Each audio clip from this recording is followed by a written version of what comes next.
শাস্ত্রে দেবী বা শক্তির উপাসনাকে বলা হয় বিদ্যা, আর অগণিত তান্ত্রিক সাধনার মধ্যে 10টি প্রধান শক্তি সাধনাকে বলা হয় 10 মহাবিদ্যা।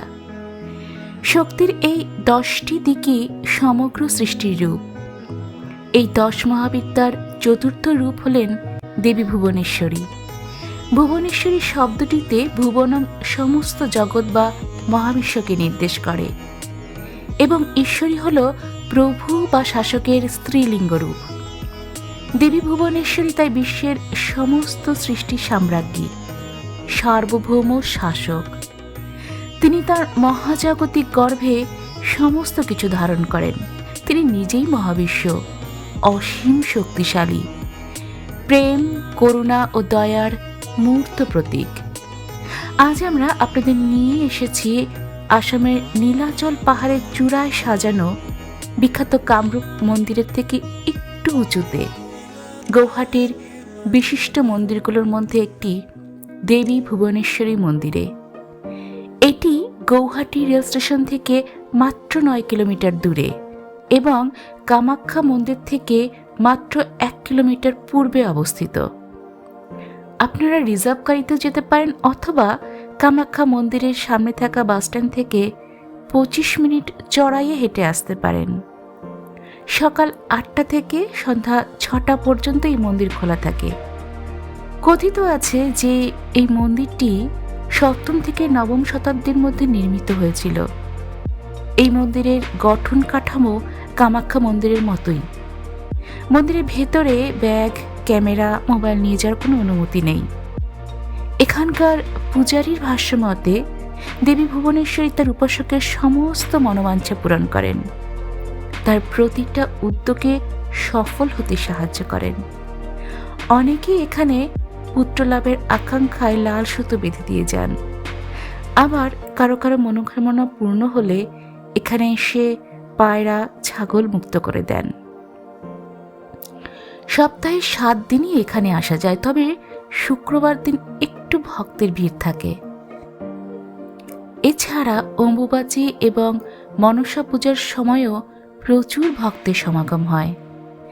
মন্দিরের চারপাশ অত্যন্ত মনোরম হওয়ায় প্রচুর ভক্ত, পর্যটক এখানে আসেন। এখান থেকে নিচে ব্রহ্মপুত্র উপত্যকা ও গৌহাটি শহরের শ্বাসরুদ্ধকর দৃশ্য আপনাকে ঘন্টার পর ঘন্টা এখানে বসে থাকতে বাধ্য করবে।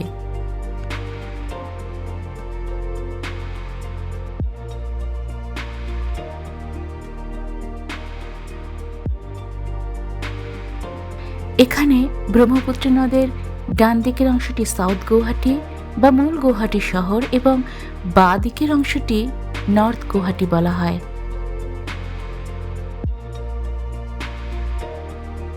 এখান থেকে পিকক আইল্যান্ড দেখা যায়, যেখানে উমানন্দ টেম্পল আছে।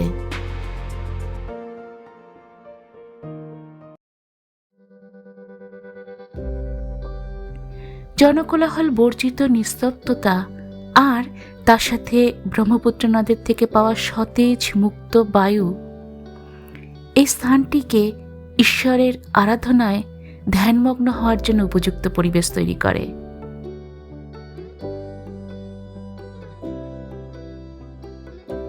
এখানে এলে গ্রীষ্মের দাবদাহ আপনাকে স্পর্শ করতে পারবে না।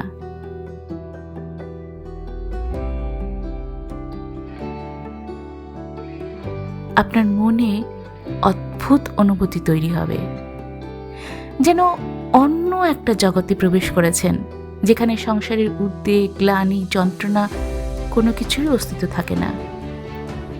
প্রকৃতি এবং আধ্যাত্মিকতা একে অপরের সঙ্গে অঙ্গাঙ্গিভাবে জড়িত। তাই তো প্রাচীনকালে মুনি ঋষিরা তপস্যার জন্য বা মন্দির প্রতিষ্ঠার জন্য পাহাড়ের চূড়া বা নির্জন কোনো স্থান বেছে নিতেন।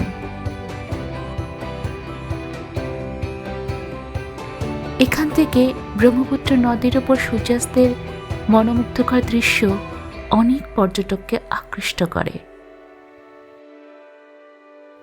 প্রকৃতির সৌন্দর্যের সাথে মিশ্রিত আধ্যাত্মিক পরিবেশের আকর্ষণ আশা করছি আপনাদের এই মন্দিরে আসতে আগ্রহী করে তুলবে।